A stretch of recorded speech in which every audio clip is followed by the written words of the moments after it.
Gaza is not quiet. They are weaponizing themselves, ready for the next challenge, but they want at the moment to focus on the buildup of force. So Hamas, Islamic Jihad, Iranians, Hezbollah, they are all focusing attention on Jerusalem and on the Judea and Samaria. And this is why we are experiencing all these attacks.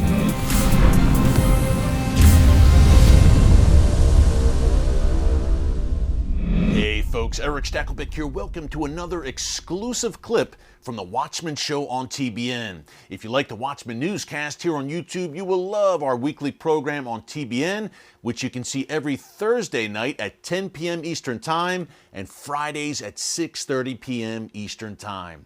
Well, much of the world calls it the West Bank. Here on the Watchman, we call it Judea and Samaria because that's what the Bible calls it.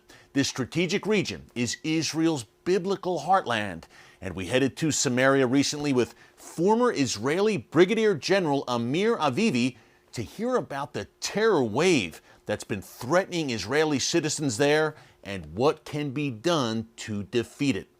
Take a look.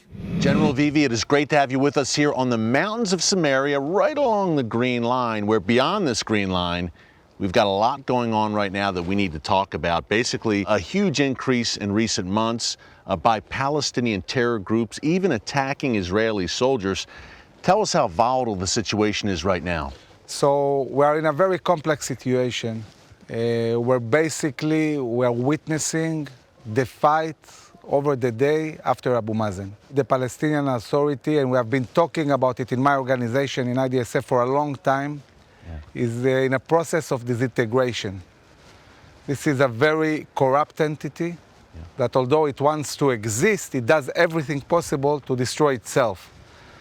So they are inciting in schools. For many years they have been raising a society that is very Islamistic and very nationalistic. So it comes as no surprise that this society wants to join Hamas or wants to join the Islamic Jihad.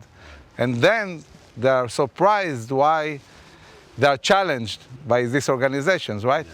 But you also have many groups that are fed up with this organization and they are breaking into battalions, into groups like Lion Den, and challenging the Palestinian Authority. How do you challenge them? How do you get credibility? It's very simple. You attack Jews. Yeah. This is how you do it. And this is what is going on all over Judea and Samaria, and especially here in the northern part of Samaria, in Jenin and in Nablus. Yeah, I think of Jenin, Nablus, which you mentioned, General. We have Palestinian Islamic Jihad, very strong there. Hamas, very strong there. And they are openly attacking Israeli soldiers. It seems like they're becoming more bold. They're shooting at Israeli soldiers. Number one, talk about their activities. Those are names everyone knows, Hamas, Islamic Jihad. And secondly, you mentioned this group, Lion's Den, a younger group, a newer group, which is very active on social media. Break down some of the players for us and the role they play. So it's interesting what's happening because we've seen huge terror attacks in the heart of Israel a few months ago. Following that, the IDF launched a counter attack, bringing many forces, and has been operating in a continuous operation for months. And one of the amazing things is that although the IDF is operating, arresting every day, the IDF arrested thousands, yet the amount of attacks is growing all the time. So why? Why is it happening? Well, it's happening because Iran has decided that Judea and Samaria is going to be the center of operation. They are focusing all their directions, all their money into the organization, especially the Islamic Jihad. So there's a huge amount of money going in, assisting terror and financing it. Such a key point, General. The Iranian hand, the head of the snake in Tehran when it comes to regional terror, they're trying to duplicate what they've done in Gaza right here in Judea. Exactly. So what is happening, they want to keep Gaza quiet. Gaza is not quiet. They are weaponizing themselves, ready for the next challenge, but they want at the moment to focus on the buildup of force.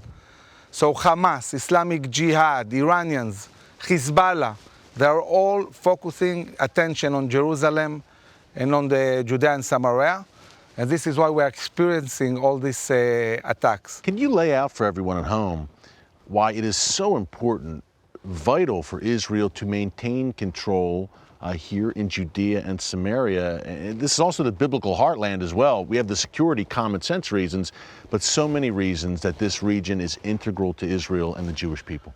Well, we have to understand the land of Israel, from the sea to the river, to the Jordan River, it's only 45 miles. Basically, you have, it's not even a city in the States. Yeah. Israel is the size of the state of New Jersey. Yeah, something like that. Yeah. So basically, you have 9 miles of coastal shore.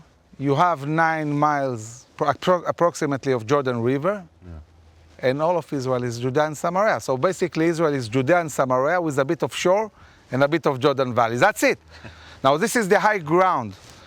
Israel cannot exist. It won't exist without sovereignty and control over Judea and Samaria. It won't exist spiritually, because this is the heartland of the Jewish people. This is where all our history is. Now, the Jews sat on the mountains because they wanted to exist. We defeated empires on these mountains. Yeah. So you cannot exist in the land of Israel if you don't control the mountains. How many times in the Bible do we hear about the sea? Book of Jonah. Right. All of our history is here. So even if you look at it spiritually, if you look at it militarily, you need Judea and Samaria, and you need also a defensible border. The only defensible border Israel has is the Jordan Valley. And the ability to defend the Jordan Valley is based on the mountains. This is how it works. Yeah. Now, 45 miles, that's it, that's Israel. I mean, how narrow can a country be, especially if it's surrounded by so many enemies? If we want to exist, we need this area.